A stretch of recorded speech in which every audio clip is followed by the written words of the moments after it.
할렐루야. 여러분 모두를 축복합니다. 이제 13절부터 17절까지 말씀을 묵상합니다. 이 마지막 때의 사단과의 전쟁을 다루고 있습니다. 사단은 역사적으로 늘 패했던 존재입니다. 교회를 끊임없이 박해해왔고, 그러나 예수님이 부활하고 승천하심으로 천국에서 하늘에서 땅으로 내쫓김을 당한 존재입니다. 더 이상 그는 그곳에 있을 곳이 없습니다. 예수님이 보좌를 회복했기 때문이다 라는 거죠. 예수님이 역사 가운데 다윗의 후손으로 오지 못하도록 끊임없이 구약의 성도들을 가운데 역사했고 그들을 괴롭혔고, 예수님이 사역 가운데 또 예수님이 부활하신 이후에 여자로 비견되는 교회들을 끊임없이 박해해 왔습니다.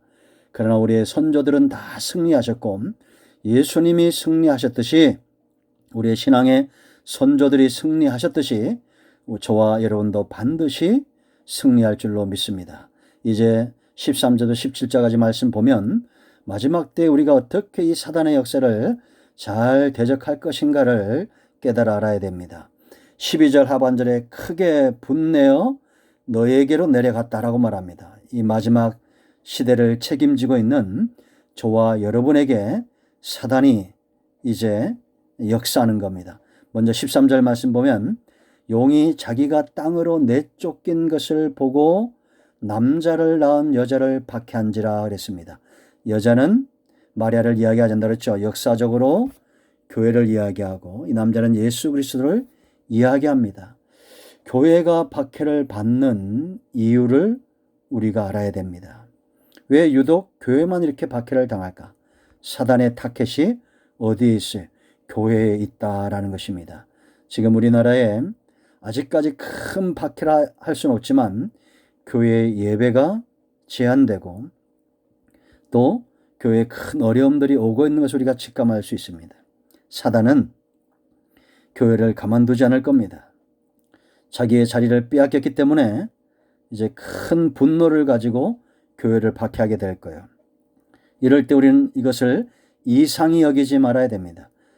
당연히 우리 가운데 박해가 온다라는 것입니다. 그러면 우리가 관심을 가져야 될 것은 어떤 것입니까? 14절 말씀 보면 그 여자가 큰 독수리의 두 날개를 받아 광야 자기 곳으로 날아가 거기서 그 뱀의 낯을 피하여 한 때와 두 때와 반 때를 양육받음에 그랬습니다. 여러분, 우리가 역사적으로 교회 박해가 올 때 성도들이 지혜롭게 피난했던 것을 우리가 보게 되죠. 피하는 것입니다. 하나님이 피할 길을 주신다라는 것입니다. 출애굽기 19장 4절 말씀을 보면 하나님이 독수리 날개로 업어 내게로 인도하였음을 너희가 보았느니라 라고 말합니다. 실제로 독수리 날개로 업을 수는 없죠. 그러나 독수리는 능력을 상징하죠. 날아오르는 것입니다. 공중의 제왕이죠. 이런 큰 힘과 능력으로 신명기 1장 31절에 있는 대로 그들을 품에 안아 아비가 자식을 안음같이 그렇게 인도했다라는 것입니다. 종교 박해가 일어날 때도 성도들은 지혜롭게 피했습니다. 우리도 앞으로 이런 어려움들이 올 때 하나님이 예비하신 피난처를 찾는 것이 중요하다는 겁니다. 세상은 광야와 같습니다. 그러나 이곳에 반드시 하나님이 피할 수 있는 그런 길을 주신다. 그러므로 예수님이 마태복음 10장 16절에 뭐라 했습니까? 너희를 보냄이 양을 이리 가운데 보냄 같다는 거예요. 그러면 너희는 뱀처럼 지혜롭고 비둘기처럼 순전하라 라고 말합니다. 지혜가 있어서 또 순결해서 세상과 하나 되지 않고 세상 속에 하나님이 피하도록 하시는 그 길을 온전히 분별해야 될 줄로 믿습니다. 자, 세 번째 15절 말씀 보세요. 여자의 뒤에서 뱀이 그의 입으로 물을 강같이 토하여 여자를 물에 떠내려가게 하려 하되라고 말합니다. 이 물은 뭐라고 그랬습니까? 꿰는 것, 사단은 꿰는 거죠. 그 입에서 나오는 미혹을 말합니다. 그 입에서 물이 나오진 않죠. 그 입에서 나오는 사단은 꿰는 존재다. 그렇게 얘기했습니다. 9절에.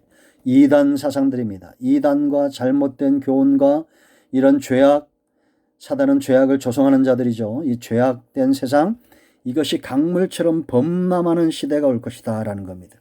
우리나라에도 이단들이 창궐하고 있죠. 미혹하는 겁니다. 빠지게 하는 겁니다. 이러한 때에 하나님께서 어떻게 이런 위협에서 건져내시느냐. 16절 말씀 보면 땅이 여자를 도와 그 입을 벌려 용의 입에서 토한 강물을 삼키니 그랬습니다.